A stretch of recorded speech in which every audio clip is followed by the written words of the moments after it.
Well, we're moving backwards this time to the Piano Concerto number 17 in G major, which is crucial 453, and this was somehow left out in the earlier videos, but that situation has to be rectified because this concerto has everything.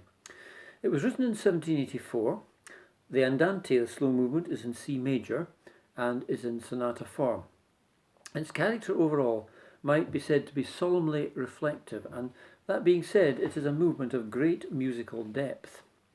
It starts unusually with a sort of introductory 4-bar phrase leading to a pause, after which the movement takes off.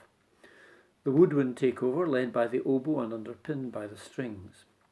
The strings add an emphatic rhythmic phrase, forte, heard twice, yum, bum, ba-dum, bum, ba-dum, which leads to a passage only 5 bars long of great pathos in which major and minor keys alternate.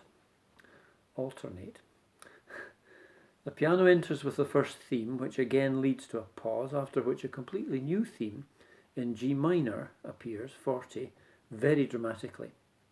So the movement via the 5-bar major-minor phrase, now shared by orchestra and piano, proceeds to the development, which is in G major, leading to D minor, and then a series of steps almost to C sharp minor. Don't worry if this doesn't seem to mean very much. It gives you an idea of the harmonic complexity of a movement like this.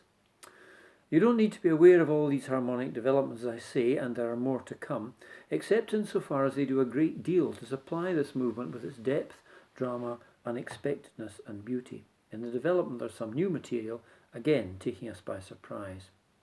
Eventually, by means of a massive swelling orchestral crescendo from double piano to forte, we reach the recapitulation, which begins with the piano in E-flat major, again an unexpected key. The home key of the movement is C, and in this section there is again some material which has not been heard before. After the cadenza, it ends beautifully with the major-minor theme.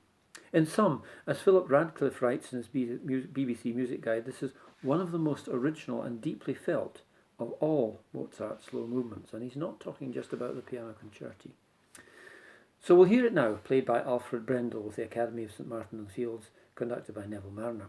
And for a reason which I'll explain, I'll let the CD run on a little into the third movement, which is marked presto. These slow movements were of course never meant to be heard in isolation as we are hearing them now. They all have a context, which is the concerto as a whole.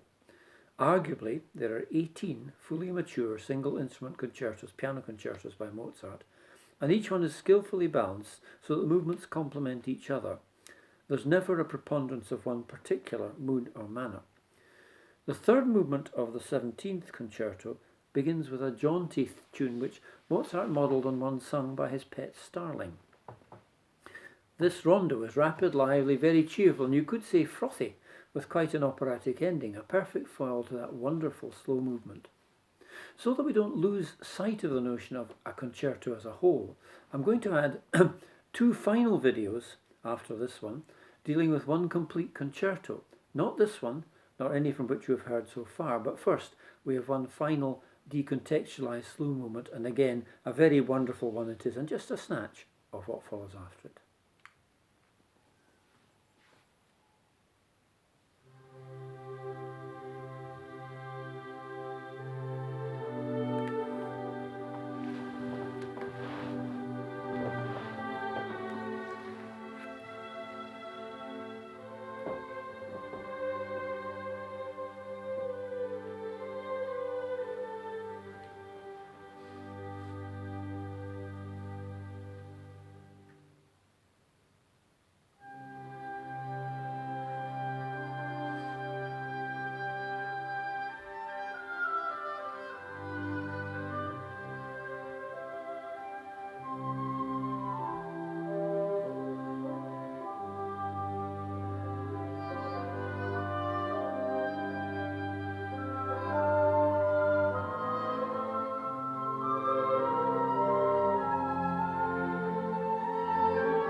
Well, you can hear how chirpy that is by contrast with the slow movement.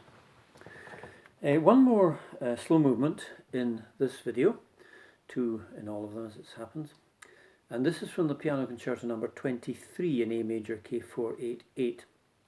I said a lot about that last slow movement, so I'm going to be quite brief about this one and just leave it to you to listen to it and see what you think in a moment. It was written in 1786 and completed 2 months before the premiere of The Marriage of Figaro. As in number 22, which we heard in an earlier video, clarinets take the place of oboes.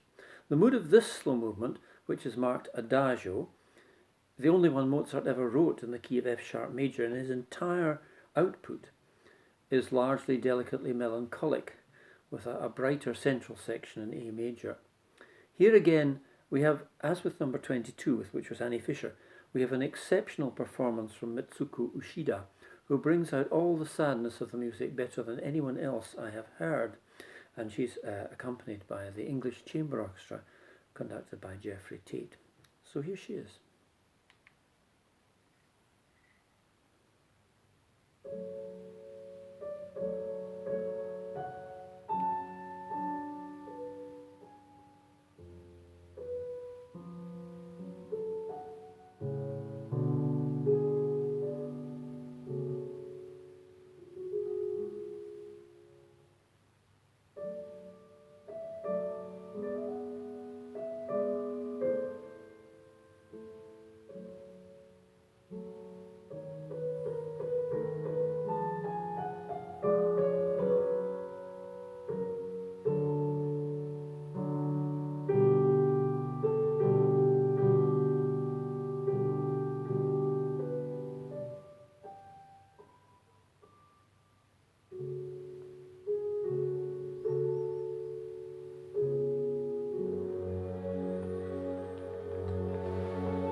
That A major section is hardly central. It comes fairly near the beginning, and the music is predominantly melancholy, as you heard. Well, that's all for now.